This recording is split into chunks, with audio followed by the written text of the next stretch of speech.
Welcome to Stuff You Should Know, a production of iHeartRadio.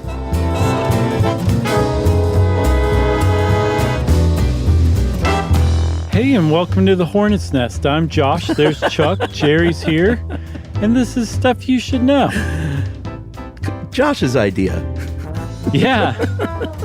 As I was researching this, I started sweating like cartoon bullets off of my forehead, like I was Little Orphan Annie or something when she's startled.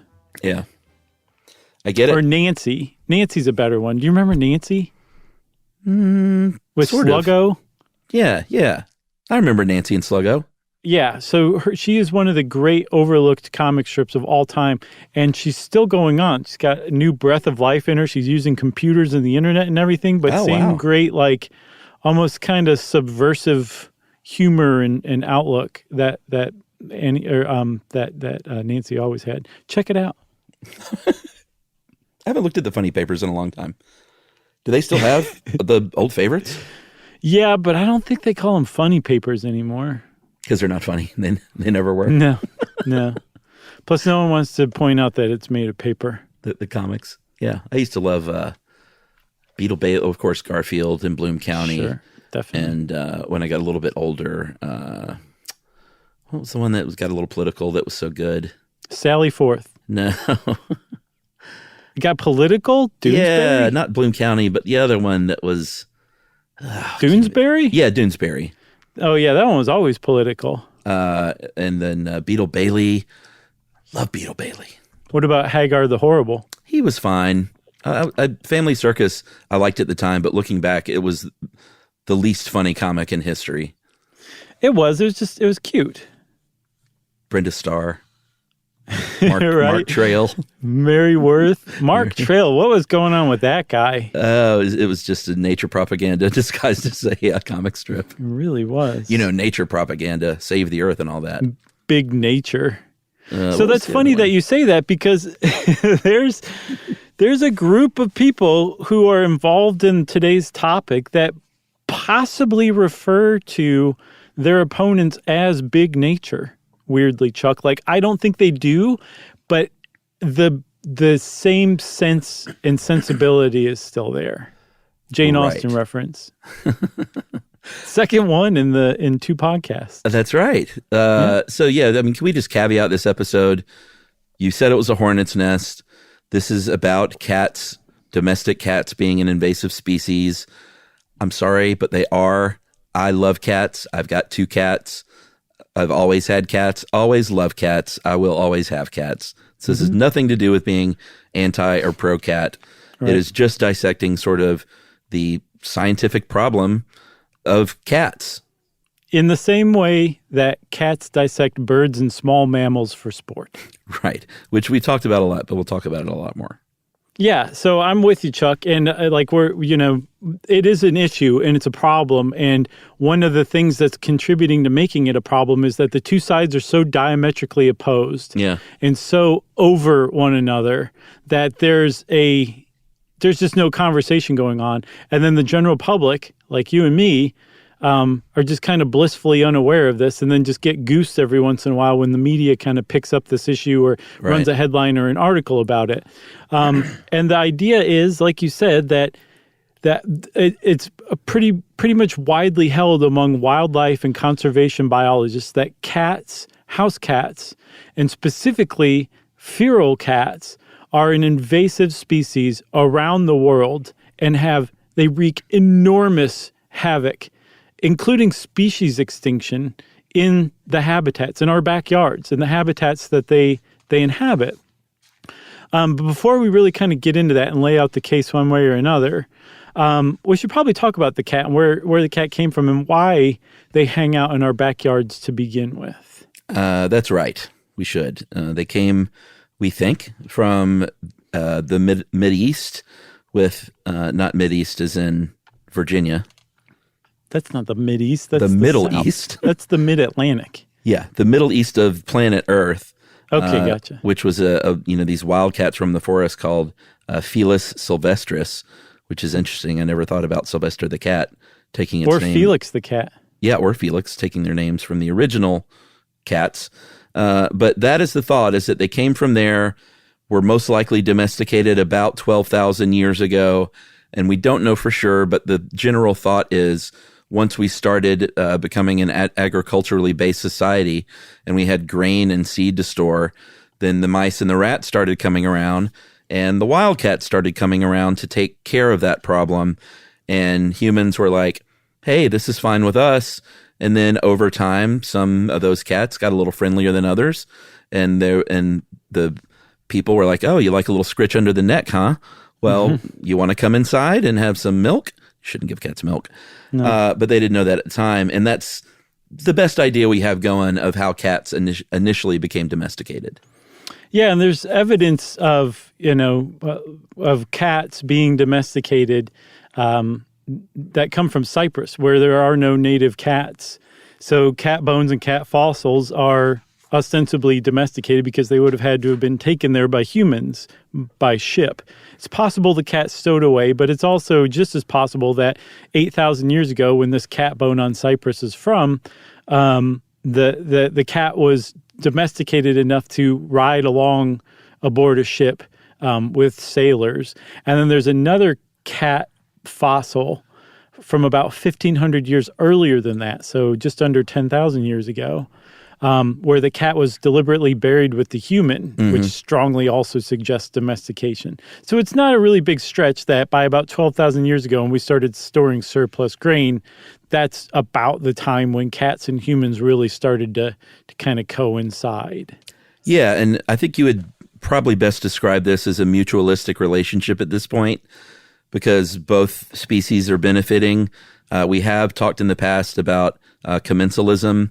Boo. And maybe that's how one might have described it, which is like cats are eating the mice. Humans were like, fine, big whoop, we don't really care.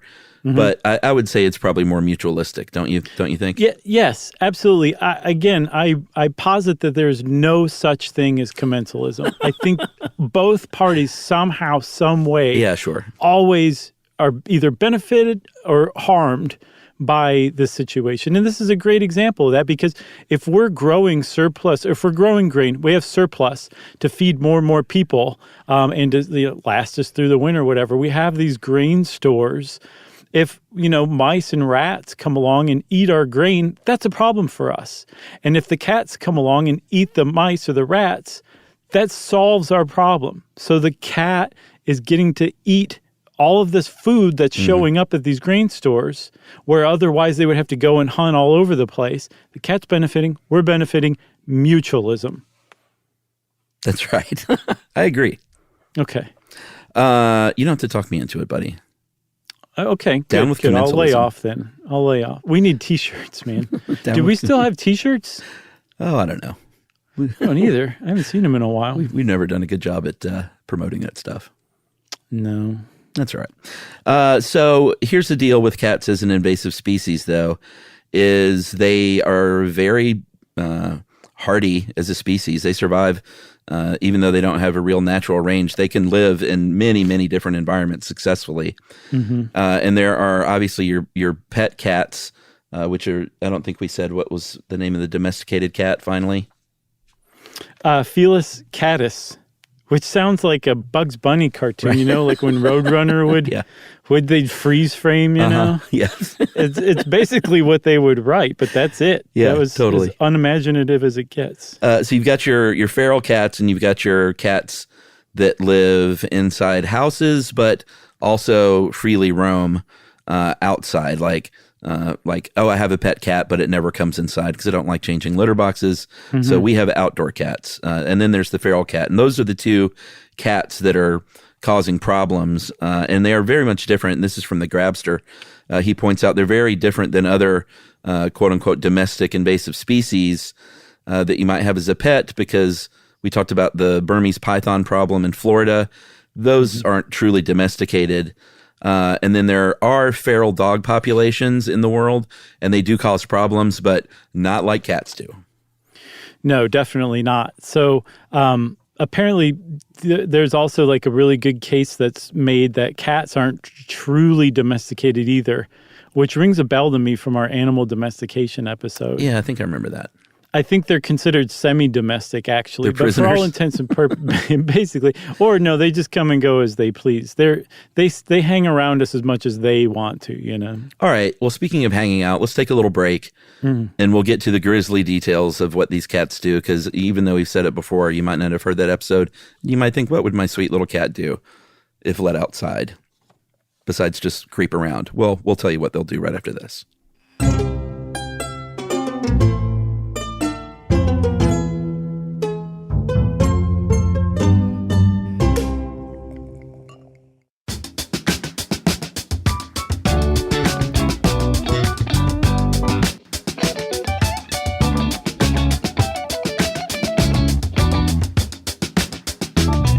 All right, Chuck. So I think anybody who owns a cat that's not a 100% indoor cat has had some experience or other where their cat has shown up on their doorstep with a present of a bird, a mouse, a small rodent, baby squirrel, a baby seal, depending on where you are.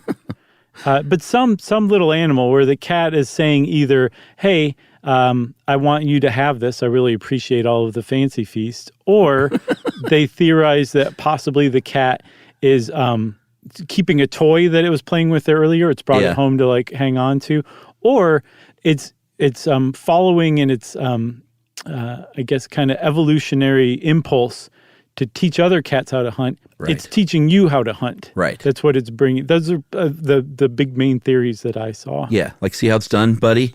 Yeah. You see this bird? Can you do that? And you may be horrified when the cat does that. You may also be like, "Felix, come on, you can't do that. Where's this bird's head anyway?" And then just kind of forget about it. Put it out of your mind. Maybe you go to the trouble of burying the bird, which is nice if you do that, but you just move along with your day. Your cat might do that a few times a year. And if you multiply that by the number of cats who are roaming around and you multiply that by the number of feral cats, you suddenly get into really, really, really big numbers. And the idea of just how destructive invasive cats are really kind of comes into focus. Yeah. So here are numbers from about 9 years ago in 2013. And this is kind of hard to track, but they do the best job that they can with these numbers. Domestic cats, these are to say pet cats and feral cats. And we should say that feral cats kill about 3 times as more animals and birds as domestic cats. But between 1.4 and 3.7 billion, with a B, birds, and 6.9, and this is a big range, to 20.7 billion mammals a year. This is every single year. And you found some more stats that really kind of put a cherry on top here. Rodents are linked to the extinction of 75 different species. Cats are linked to the extinction of 63 different species where they have completely been extinct. 40 bird species, 21 mammal species, and 2 reptile species. Right. So we should say that the species extinction, that's global, they think. Those numbers that you said, between up to around 4 billion birds and as many as 20 plus billion mammals every year, Chuck, that's in the United States alone. And not only in the United States alone, that's just in the contiguous 48 states alone every year. That's what this 2013 study between Smithsonian Institute and the U.S. Fish and Wildlife Service concluded. Right. So there are people, and, we'll get to, some of the possible solutions later on. But if you talk to the head of the Smithsonian Migratory Bird Center, a man named Pete Mara, he will say very clearly that there should be a zero tolerance for free-ranging cats. They should be trapped. They should be removed and not returned. And then goes on to say more things that are a little more grisly should be done if you have no other choices, which is euthanasia, professional hunters, poisons, stuff like that. Right. But, that sounds, and it is super harsh. And if you're a cat person, you're just like horrified right now. But what about the bird people, you know? Right. So that's why there's the opposition on one side are wildlife biologists and conservationists, and on the other side, cat advocates and activists. And they're butting heads over this, and it's like a really big it's a huge issue one way or another. And one side is saying just leave them alone. The other side is like, no, we can't leave them alone, or else they're going to continue to create species extinctions and kill billions and billions of birds and small mammals every year. And there's a lot of ways that they might do this. There's a story of a cat named Tibbles. Oh man, this is crazy. It was a single female cat who arrived on a little island off of New Zealand called Stevens Island in the 1890s. There were no cats there. In fact, there were no predatory mammals, so much so that the little Stevens Island wren lost its ability to fly. It had no reason to fly. It had all the food it needed on the island. It didn't need to escape predation. So they lost their ability to fly and became one of just 3 flightless songbirds in the world. And now we have 2 species of flightless songbirds in the world, thanks to Tibbles and the litter that she had. That's right. Tibbles arrived pregnant. And this is a very clear-cut case of one pregnant cat showed up, and literally Tibbles and the offspring made the Stevens Island wren no more. It is completely extinct.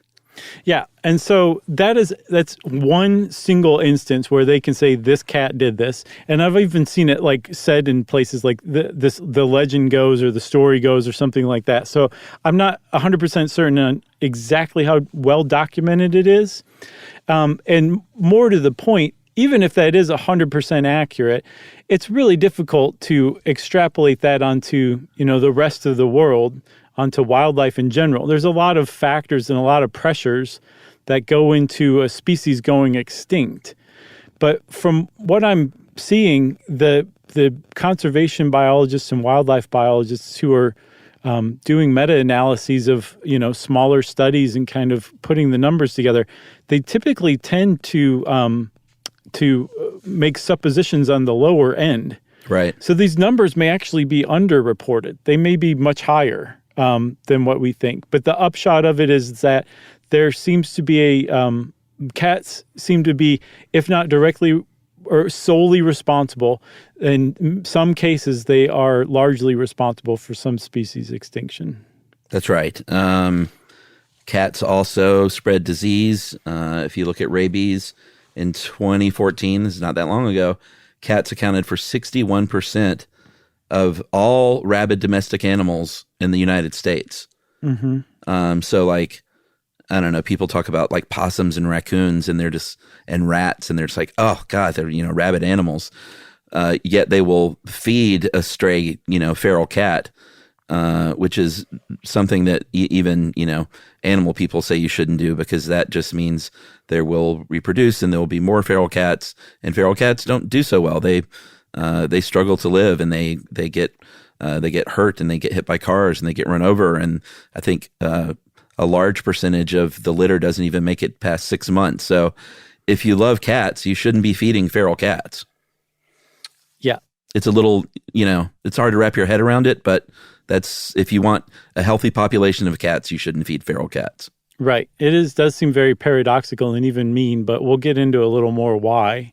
But one of the things you said about effects cats can have on the ecosystem, especially feral cats, is that they in particular spread Toxoplasma gondii, which we had an entire episode on years and years and years ago. Mm-hmm. But it's a type of parasite that can affect that can create neurological symptoms in humans. It's pretty rare that it actually does that, but it can cause birth defects in children, in fetuses, which is why if you're pregnant, you're advised to stay away from litter boxes or handling cat feces, in general, which is just good advice generally, because of toxoplasma. And it actually can kill other animals too, right? Oh, sure. And, it spreads through those feces. So any warm-blooded, we can get infected, humans can and do get I'm sure I have toxoplasmosis by this point. Any warm-blooded animal can get it. And yeah, it can kill animals as large as a seal. Yes, and the reason why cats are so important into this chain is the T. gondii eggs can only reproduce, or the parasite can only reproduce in the gut of the cat. So if you take cats out of the equation, if you take cats that are roaming around the landscape pooping everywhere, you take toxoplasmosis out of the equation largely too. And then lastly, Chuck, one of the other things, in addition to actually, wreaking havoc on bird and small mammal and also vertebrate reptile and amphibian populations too, by directly eating them or killing them for sport, they're having an indirect effect on some other native populations of like hawks, owls, larger mammals that eat these things for food. Like this is their food that the cats are killing and eating in some cases, or sometimes just killing. That's right. And we've talked a lot about the trickle-down effect of removing anything from an ecosystem, and certainly birds are a vital part of any ecosystem, how they, spread the seed and pollination. Like everything ends up being affected when you start extincting? Mm-hmm. Sure. Extincting birds. Sure. And so I know it sounds very much like we're teeing off on cats, or not. That's not the point. The point is to kind of get across that what you think of as like a lovable cuddle bug of an animal actually does have negative impacts on the ecosystem, in particular the ones that are feral, the ones that are unowned, the ones that don't have a home to go to, the ones that that it turns out we have zero idea of exactly how many there are, the feral cat populations. That's right. Should we take a break? Sure. All right, we'll take our second break here, and we'll talk a little bit more about the problem and some solutions right after this.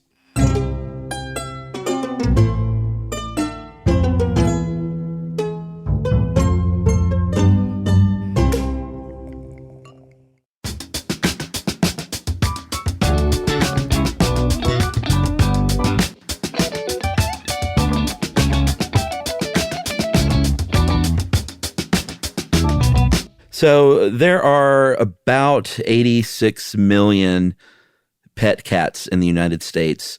And I know I've talked about this before, about 25 to 30% of those cats are either full-time outdoor cats as your pet, or you let your cat outside, for large parts of the day or whatever, indoor-outdoor cats.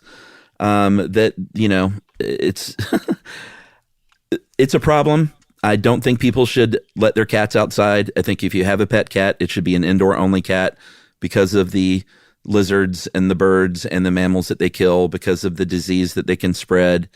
I've always been an indoor cat person since I've been an adult. I grew up having outdoor cats, and there was a constant flood of dead animals on our front porch, all the time. And it was pretty horrifying as a kid to grow up with that kind of thing.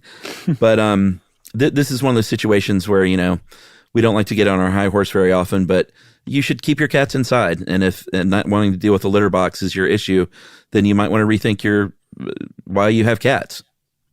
Martha Stewart hawks one where they send you a new fresh litter box every however long, and then you just pack up the old one, throw it away. Yeah. Yeah. There you go. I mean, it stinks. I hate cleaning out the litter box more than anything, but I love birds and chipmunks more than I hate cleaning out the litter box. That's a really good way to put it, Chuck. Yeah. So that's just free roaming cats is what they're called. What you described. It's like they have a house to go to. They have people that feed them at that house. They're considered a pet, but they're allowed to run around the neighborhood as much as they like.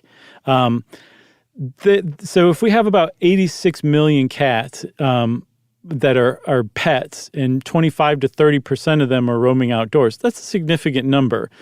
But from the censuses, the studies that have been conducted over decades, the feral cat population vastly seems to outnumber the free roaming cat population. Some studies say, no, it's about the same, maybe, or probably a little more feral cats, maybe 30 million. That is the lowest I've been able to come up with is 30 million. That's the lowest estimate I've seen across the entire internet.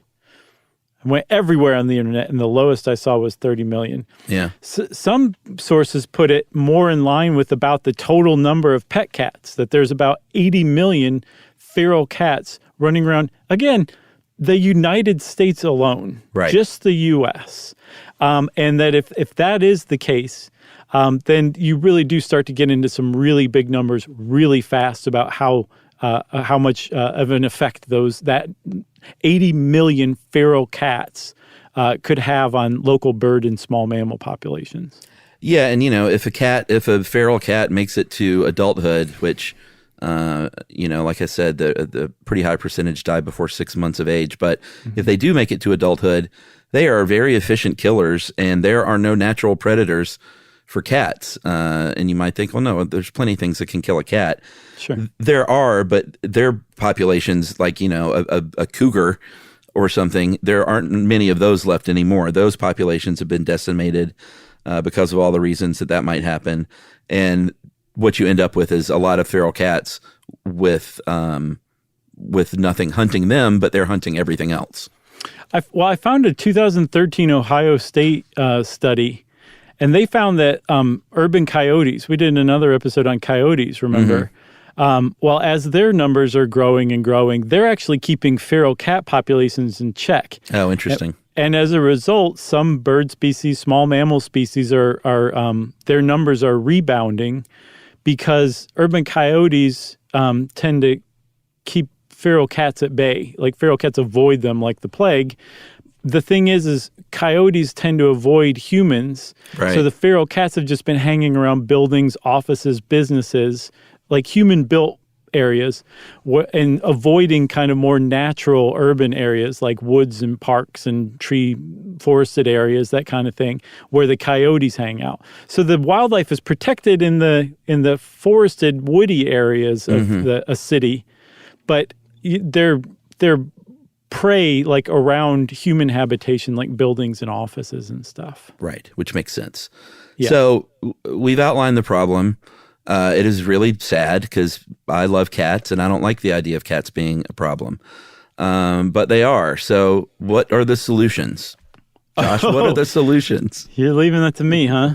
Yeah, we'll both talk about it, but I'm teeing you up. So one of the solutions that, and this is, if you're a cat advocate, an activist, you are probably very much in favor of a type of approach called trap, neuter, release, TNR programs. Right. These were developed, the earliest I saw was in the late 90s, where if you were animal control, like for a county or a city or something like that. If you have a trap, neuter, release program, if you find a cat, you capture it, you take it to the shelter, the vet there spays or neuters the cat, they clip the tip of the cat's ear off, and then you release it back into the wild, a feral cat. And as they're doing this, the point of trap, neuter, release is that the cat is not euthanized. So it's an end to euthanasia as far as animal shelters. Like, before trap, neuter, release, if a cat got picked up by animal control and made it to the animal shelter, that was it for the cat. This is a chance to give cats the opportunity to live their life out, but you've taken away their ability to reproduce, so you're now managing the reproduction rate of a feral cat colony. And if you get your hands on enough of these feral cats and you spay and neuter enough of them and you keep up with it fast enough, studies have shown that you have a really good chance of stabilizing and then eventually diminishing the feral cats in your area.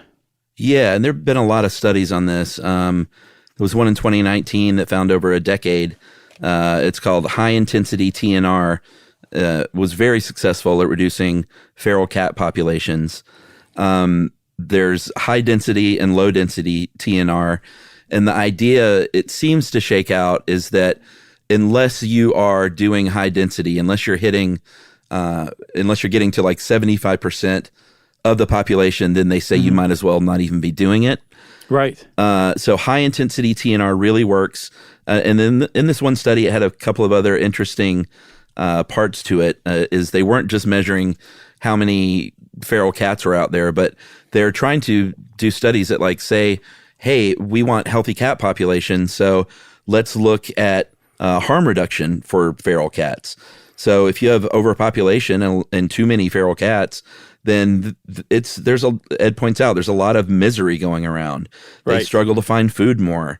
They spread disease more. They are constantly pregnant. Cats reproduce like bunnies do. They can have up to 3 litters a year and up to 12 to 15 cats per litter. And these cats walking around constantly pregnant, constantly giving birth to kittens that don't live more than 6 months, constantly looking for food because they're overstressed. That's not, if you're a cat lover, again, that's not what you want. And so they tried to measure the harm reduction, and they found that high intensity TNR reduce preventable cat deaths by 30% or 30 times. Yeah, 30 times, not 30%, Yeah. 30 times fewer preventable cat deaths.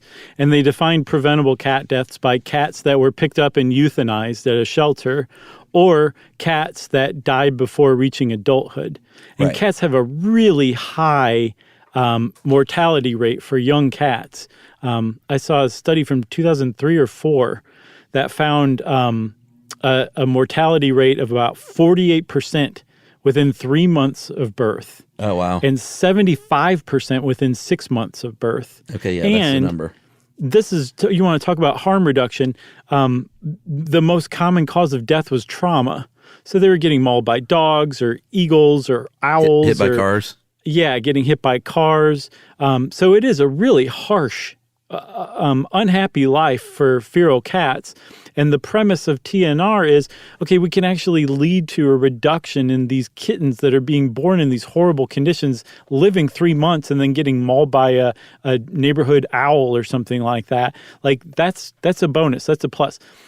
But you hit on something that's really important, Chuck, that there is a pretty decent amount of research on... Actually, that's not true. There's not that much research on the effectiveness of trap-neuter release.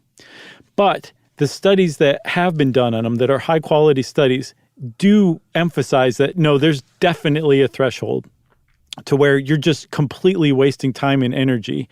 And even worse than that, if you're not hitting, I think, what did you say about the 75% threshold of spaying and neutering feral cats in a given colony? Yeah.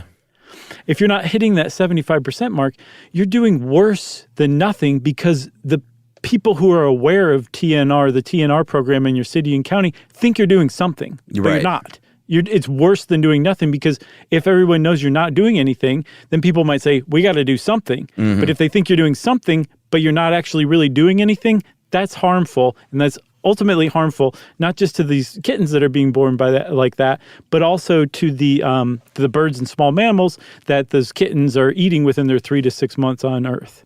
That's right. TNR is expensive. It takes a lot of time. Trapping any animal is hard. Like one of our dogs, Charlie, we trapped. It was a feral dog in the woods, and it took 5 days to trap these dogs. It's a commitment to trap an animal. Wait a minute. You have a dog that you trapped that was feral? Yeah, Charlie. I didn't know that. Yeah, Charlie we found in the woods with 4 other dogs. And just, these dogs would not come near anybody when they were puppies. And we spent, with our friends, Adair and Elliot spent, I think, like 5 days trying to trap these dogs. And Charlie was the last one that was holding out that we could not get. And a Burger King cheeseburger is what finally did it. That'll do it every time. And Charlie spent the first, as a result, spent the first 6 years of her life very afraid of people and would just do rounders through our house when people would come over and not come near anybody. But since my daughter came along, more people at the house, and just over time, she's just the sweetest girl now. Goes up to everybody after like 20 seconds. And it used to take days or weeks. Oh, that's cool. It's a great success story there, but long story short. I imagine I have to say, Chuck, while you were describing tracking Charlie and her pals, I just imagined that music and that scene from Planet of the Apes where they're rounding up the humans with nets. Right. Is that basically what was going on? No, we had a big cage trap. Oh, gotcha. So no nets on horseback? Like dog goes in to get food, and then the door swings shut. But Charlie was very smart, and Charlie just turned 13, so Oh, happy She's birthday, doing Charlie. great. But a long way of saying that trapping an animal takes a lot of time, and cats are super smart, and it's time consuming. It's expensive, and TNR is just, it's hard to get a lot of people rallying around it and funding it, especially if you're expecting like the county to fund it. Like most of that stuff is going to come from donations. Plus, also, if you're a wildlife or conservation biologist, you might say, no, I don't want to do TNR at all. Like these cats, like if let's say you pick one up at 6 months and you neuter it and release it into a feral colony, most of those feral colonies are managed by the city or the county, meaning that they're fed, right? Which ends up attracting more abandoned cats that haven't been neutered or spayed yet. And then worse than that, let's say these cats live an extra 4 or 5 years. How many animals do they kill? Yeah, they're not reproducing, but you're releasing them back out to kill these birds and mammals. And those biologists say this is too big of a problem to take up TNR programs. We need to do something else. Right. And everybody says, okay, well, what else? What can we do? And the biologists clear their throats and like kind of like put their hands in their pockets and look at one another and say like, who wants to say it? Yeah. And the one who's on his phone not paying attention suddenly realizes everyone else is taking a step back. Right. And he's up. Oh boy. And that's me. Yep. Yeah, it's a terrible thing, but the other solution is that, you know, I don't even want to say it, but it's killing cats. Australia does this pretty effectively.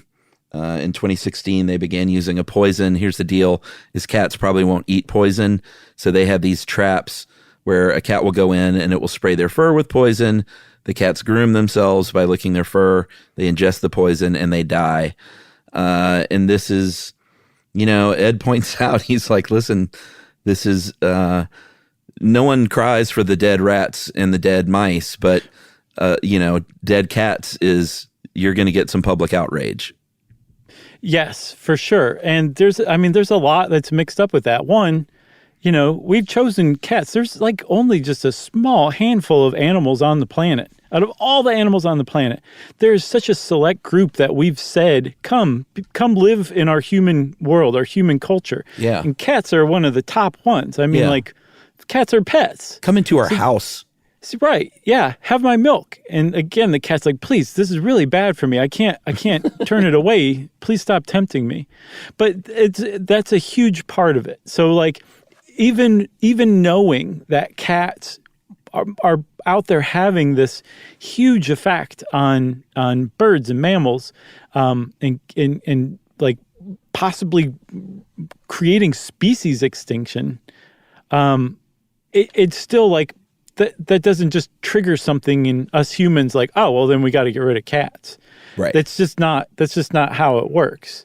But that's what a lot of biologists suggest we do, and not get rid of all cats, but, you know, get rid of feral cats, like do away with TNR programs, and instead go back to, if you pick a cat up, you take it in and euthanize it, and that's that. Because not only is it not reproducing any longer, it's also not killing small animals in the time between where it's picked up and spayed and neutered and then released back into the wild, and then the time that it dies of whatever cause, you know? But again, how are you ever going to get anybody behind something like that? Right. Do we even want to get behind something like that?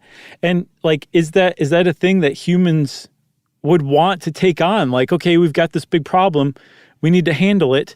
If we handle it this way, we can probably handle it basically once and for all.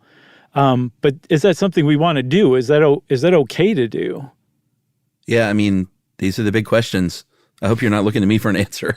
No, I mean, it's unfortunately, it's definitely rhetorical right now. I mean, some people would answer obviously one way or another. Yeah. But I think there's a lot of people who are like, man, I really do care about birds, and I really do care about chipmunks and biodiversity, and I really don't like invasive species. Like, what am I to do? You know? Yeah.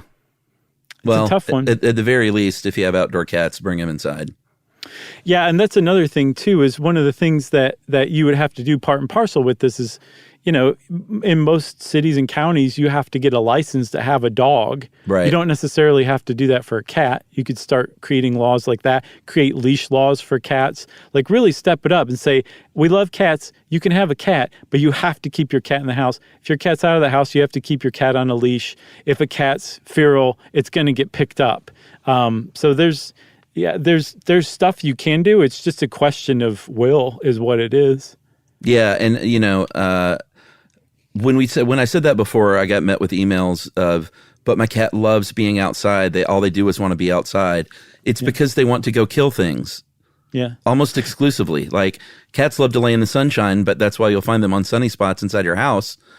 And those sunny spots are just fine. The cats want to go out and kill things. That's why they scratch at the door if you let them out once. And, I know I'm fighting an uphill battle here, but I love cats, and I hate the idea of running over a cat in my car. That's very traumatizing for an individual and a family. And the cat. Well, sure. So that's where I stand. Go ahead and email me if you're mad at me. So there's a group of vocal critics and opponents to the very people who produced these studies starting in 2013, and basically anybody who criticizes TNR programs, who say these studies that are getting all of this media exposure, they're based on like bad science. Their numbers are inflated. They're basically making all this stuff up. One of the arguments that they make is that cats tend to prey on old or weak members of like bird or small mammal species that probably wouldn't have made it to reproduction time anyway. So they're not actually having an effect on the population. Come on. And there's answers to all these too that they've had. There's actually there's a flame war going on between this group of wildlife biologists and a specific group of like cat advocates. And they're like answering one another and calling one another out. But one of the answers to that is, well, okay, there's still animals that are suffering harm because cats are killing them. Even if they were going to die anyway, they're still being mauled by a cat. And then also, what data are you basing that on, that cats tend to kill infirm and weak members of species? Right. Like, where'd that come from? So each side, in classic 2020s fashion, is accusing the other of basically have like junk, like basing all their stuff on junk science, making things up, making kind of character attacks, being snide to one another. It's just a beautifully 20s argument. So it's interesting to read about, but then you step back and you think, this is really serious stuff. We need to do something. Everybody says we've got to do something, either a good TNR program or something. But we can't just keep going on like this. Yeah, because doing nothing creates colonies of feral cats that are not living their best life. Right. Whew. You got anything else? No, not right now. Okay. Well, if you want to know more about cats as invasive species and in particular trap, neuter, release programs, you can read all about that stuff all over the internet. There's a ton of it out there. And since I said there's a ton of it out there, it's time for listener mail. I'm going to call this Greenbrier Bunker Addendum. We heard from a few people that have been there, taken the tour, and had other interesting things to say. And this is from Greg Soster in Columbus, Ohio. Okay. Let me see here. Let me skip the beginning. In 1995, my family returned to the Greenbrier. They had previously been there in 1991 for a Christmas stay. This time the bunker was known by the general public, and we signed up for the guided tour. So I guess when they went in 1991, it was still not known as a thing. So those kind of shrouded in mystery at that point. Here we go. Number 1, the back entrance also has an enormous blast doors with a very long hall leading to under the mountain. A truck has to be able to drive in. The ear pressure when they close it is amazing. Other interesting rooms include a dentist's office, a surgical operating room, and a crematorium, a TV studio, and a water purification plant. The answer, and we heard from quite a few people here, families do not go to the bunker. Each member of Congress has an assigned bunk, and each bunk has their prescription medicines, fully stocked, and spare prescription eyeglasses for everybody as well. Oh, that's such a great touch. Yeah, otherwise you got all a Twilight Gloria Zone. Vanderbilt. Right. Congress arrives by plane. There's a giant airstrip about 10 miles away, and the Army built a wide superhighway from the airport straight to the bunker. Secret Service would run drills to get the president to the bunker in 11 minutes or less. Wow. And then finally, it is strange to drive there because it was windy, and it was a 2-lane road, and then suddenly the last 10 miles, it's like a racetrack. I remember joking to my wife that the Greenbrier had a heck of a driveway. So they're talking about the superhighway that leads right to it. Right. And just to finish out, Greg says the entire hotel staff and many townspeople knew about the secret for decades, and they kept the secret out of a sense of duty and pride. They hated that when the secret was revealed by Mr. Ted Gupp, because the national treasure was lost. That's pretty neat. So who was that from? That was from Greg in Columbus, Ohio. That's right. Thanks a lot, Greg. That was a good one. Appreciate that info. And if you want to be like Greg and send along some info to us, we'll try to sort through it from all the hate mail we're getting from cat lovers in the not-too-distant future. You can wrap it up, spank it on the bottom, and send it off to stuffpodcast@iHeartRadio.com. Stuff You Should Know is a production of iHeartRadio. For more podcasts from iHeartRadio, visit the iHeartRadio app, Apple Podcasts, or wherever you listen to your favorite shows.